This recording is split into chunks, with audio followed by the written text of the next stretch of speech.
this video we're going to talk about how you can combine typefaces and kind of create a distinctive kind of visual connection, yet keep things clear and concise, but also to establish an obvious difference. So I have Tom Thumb's barbecue sauce that I'm going to kind of work with here, and think about how the words themselves kind of relate. So Tom and Thumb obviously need to work together.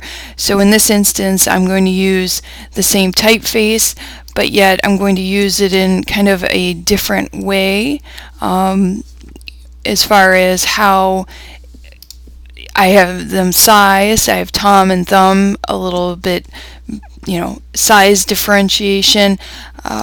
Maybe establish a little bit more of an alignment underneath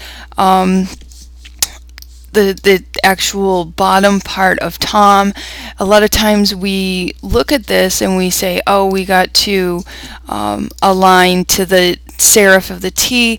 It's not always that element that you have to align to the very out. Make sure maybe if it's something like this, you can align there down on the bottom. So I kept the same typeface to establish that. Then I selected the same typeface, but then I went in and did it in a all caps, and I did alter the actual color. I'm going to bring in my sauce here too, and then I'm going to zoom in a little bit to show you what I did. So I stuck with a color theme that would go with what I consider a barbecue place, and I'm going to go ahead and adjust that down a little bit.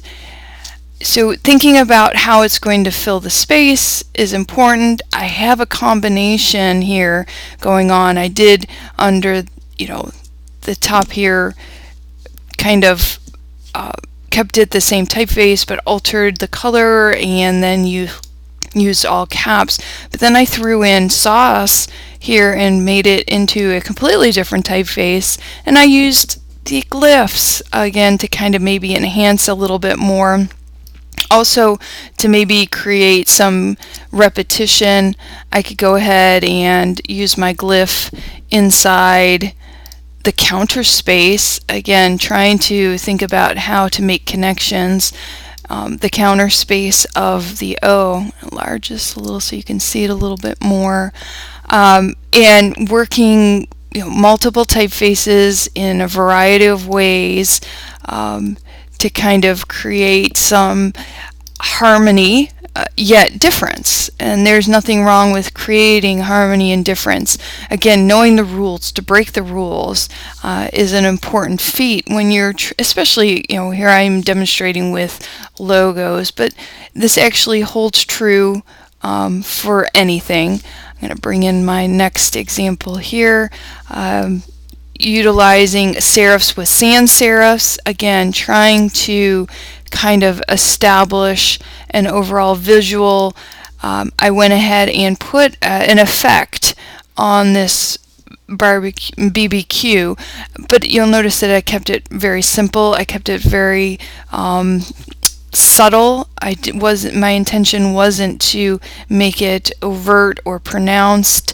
Again, trying to kind of align the serif of the T to the barbecue itself. You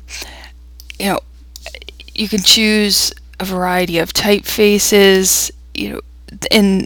Selection of a variety of typefaces is good, but just make sure that it's going to go ahead and be on the extreme. So if I kind of select the script typeface again and put it in there, and try to kind of evaluate how those different typefaces are going to work together, that's going to give me a sense of what I'm trying to accomplish. You'll notice that I keep a logo designed tight. You don't want to have huge amounts of space when you're dealing with logo design, but also because I'm altering the use of the different types of fonts, and I'm combining my fonts, I actually want to definitely create more of a kind of unique piece than I want to kind of separate it out. So I'm really trying to establish the elements that work together, yet I want them to be seen as their individual pieces as well. So you don't want to cloud it so much that you start to have some issues with how those connections are being made, considering that I am altering and I'm making a combined typeface selections. And pushing yourself, thinking about how different typefaces can work together will make you a better typographer, because you're starting to see the letter forms for what they can offer versus it just being a typeface. We want to move beyond just selecting typeface. We want to start to evaluate the typefaces for the designs that they offer, and how can that offering achieve what I'm trying to get across visually. And then finally, I'm going to bring in my last example here, where I kind of take a variety, when I did that, I'm going to group it together, and then I will enlarge it for you. And then I will go ahead and ungroup it for you so you can kind of see my pieces a little bit more. I used a script, which is, always the taboo. Don't use scripts. They're hard to use. Again, knowing the rules to break the rules is an important aspect. I used 3 different typefaces here, but I also did something that would help in making a decision to do that. I used consistency. I used the script typeface twice. I kind of sandwiched the design doing that.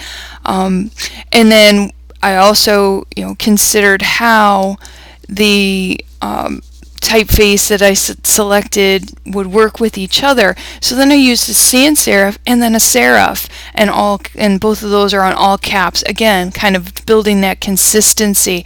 And you'll notice then also that my colors are alternating. I'm creating more of a repetitious use with the red then the brown, the red then the brown, and trying to keep the overlap, although I'd have to, kind of work on my overlap to see if I can get in a balance between the two.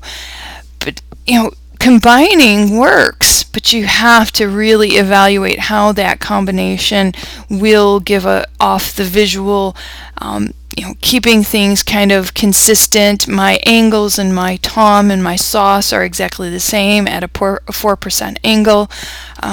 So if you're going to do combinations, you have to figure out how the other aspects in the design are going to interrelate to each other, and stick with that. And that's what's going to help you create the design and create the repetition.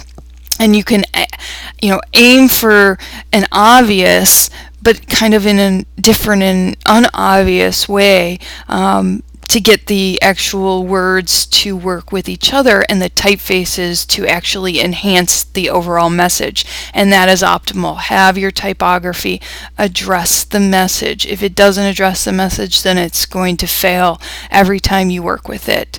And stick with it and do a variety and know the rules, and then apply them in a variety of ways, and then play with the rules to see what the final outcome will be.